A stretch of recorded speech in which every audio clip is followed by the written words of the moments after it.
Today we have a question from the United Kingdom. This is Disgruntled Goat, who wants to know, how does Google determine page speed? In Google Webmaster Tools, some pages are listed as very slow, 8+ seconds, but I have tested on older computers and browsers and they do not take anywhere near that long to load. Why might Google show such high numbers? Well, the fact is we're looking at using toolbar data, and that's using toolbar data only from people who have opted in, but that's looking at real-world load times from people. For example, if you're in the United States, we might say, how long does it take to load this particular page?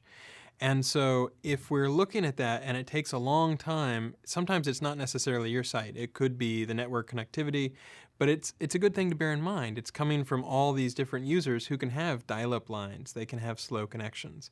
And so a lot of times people say, oh, I'm just going to throw a 500 kilobyte page out there, and they forget there's a lot of people with slower connectivity.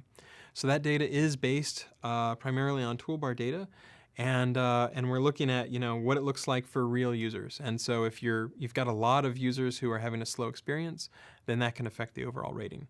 One thing to bear in mind, however, is that only something like 1 out of 100 searches is site speed such a factor that it would actually change the rankings to a noticeable degree. So that's something on the order of, 1 in 1,000 sites have truly site speed as a really big issue for them.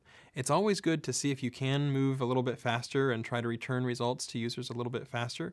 It makes your website experience more fluid. It makes your users happier.